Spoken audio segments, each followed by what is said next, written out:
Ellie. Can you hear me okay? I can hear you, Joel. Oh, thank you very much, Mrs. Belkemper. On Monday, SHAR had the number of negatives. That was 11. I mean, that's where we were at on Monday. Do we have that number today? How many negatives that have come back? We do not have that number today. And just one follow-up, as far as, is there such a thing as a stockpile of protective gear for our healthcare workers that is always kind of, in the hopper, if you will, for times like these? Okay, we're looking to see who might want to speak to this. Melissa will come back. I think I drew the short straw today. So it's called the Strategic National Stockpile. It is something that was put in place decades ago for certain responses, in particular around other types of disasters. I apologize. I wasn't expecting the Strategic National Stockpile question, but yes, they are stockpiles in undisclosed locations throughout the country. And I know virtually nothing about the details of the Strategic National Stockpile, so I don't think additional questioning is going to be at all helpful. It's a very... No, I'm not interested in the national. I'm just wondering if it's protocol for the healthcare providers to always have kind of a stockpile in their systems. I guess that's where I was coming from. So as far as a protocol, I'm unsure of any required regulation around that. I know the UPMC system, we do have what we call an alternate stockpile that we are rotating right now, and so we are very closely monitoring all of our personal protective equipment and will utilize that if necessary. Just in response to the question, on a very practical level, we were short on testing kits and swabs in the middle of the week, and St. Vincent's and Hammett helped out Mill Creek Community Hospital. So there's a wonderful sharing with those two facilities and us in that particular case. And I really want to thank both of those systems. Okay, I heard someone else wanted to come up with it. We can have time for maybe one or two more questions. Kathy, this is Paul Wagner at Erie News Now. I wanted to ask Melissa just to clarify the time period between the person who tested positive for coronavirus when the test was submitted versus when that person self-quarantined. How long was that time frame?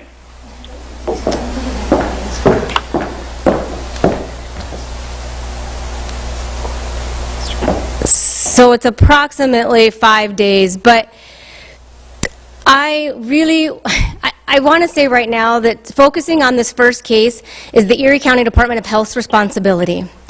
And the additional detail around who it was, where they live, where they traveled, who they've been exposed to, that's the Erie County Department of Health's job to collect that information. And we will follow up as our protocols are for all infectious diseases that we do. The value I really want this media team to be doing moving forward is helping us contain the spread of disease through our social distancing measures and the things that you can be doing to put the appropriate measure forward. I don't mean to be rude about it. I just want to be very strong in my messaging on what's important information that they all have. We will take care of the disease investigation and control of this quarantine as best that we can with the span of control that we have right now. Thank you. Melissa, hey, it's Samir from Jack talking again. So I guess really quick, are you able to break down, I guess, the people who did come into contact with that patient, I guess, from a health care standpoint, like how they're doing? Or I know you don't want to dive too much into that specific case being the first one, how that person is doing. Can we get an update on them? At this point, everyone is doing well and non-symptomatic, and I'm really going to stop answering questions around the specific first case. I think we've given you quite a great deal of information, and I think that's appropriate at this point. And I don't mean to Well, I mean, we don't know where they're at, so I think it's kind of the public concern around that is high. I mean, I would like to know if I lived near that person, if I was someone in that area. So I do think that's important for the public to know. I'm not asking for a specific address. Yeah. So the Erie County Department of Health is taking care of how we notify those individuals that may have any exposure. So I just want to... Melissa, go ahead. One more. This is the last question. It's David. It's back to Melissa. Just to get back to the quarantine situation at Mercyhurst, I just point blank, is the health department satisfied with how the quarantine's been done there?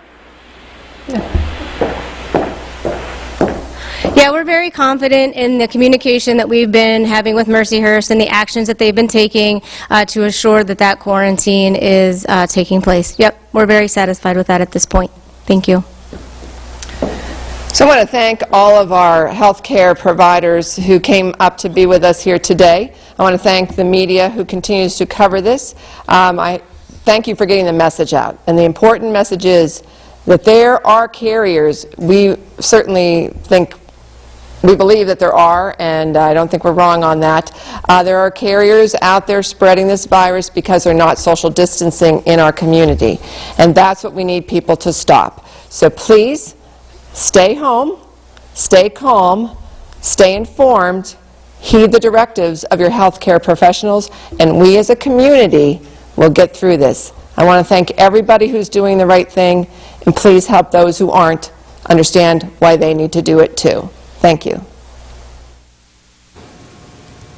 And you've been watching a live update from Erie County health and government leaders on the COVID-19 virus in Erie County. Now, in case you just tuned in, here are some highlights of what was discussed. We first heard from County Executive Kathy Dahlkumper. She said that she did a lot of reiterating. She mentioned we must do more to prevent the spread of the virus. The best tool, obviously, is social distancing. She did say we do not know how many are infected in Erie County. And she did mention that smokers and vapors, they are at a higher risk of death or serious injury to the disease. And we also heard from the county health department, Melissa Lyons. She mentioned that the first case of COVID-19 in the county, sample testing was not done correctly, and that person that was tested was not notified to stay quarantined while the results were coming back. She also said that the health department, they were not notified that the person was tested, and had they been notified, they would have taken different actions, obviously. And we also heard from several hospitals. St. Vincent, they mentioned they're starting a new screening process. The Erie VA mentioned that they have no cases of COVID-19, and they're only allowing one visitor at a time. UPMC mentioned they are also having visitor restrictions, and LECOM Health, they said that their ER facilities are open, but they are very busy, and they do not have any COVID-19 cases at this time. So we'll have the latest updates on COVID-19 anytime on YourErie.com, and a complete wrap-up of the latest developments tonight on Jet 24 Action News beginning at 5. We now return to your regularly scheduled programming. Good afternoon. This has been a Jet 24 Fox 66 special report. For ongoing developments, log on to YourErie.com. We now return you to your regularly scheduled programming.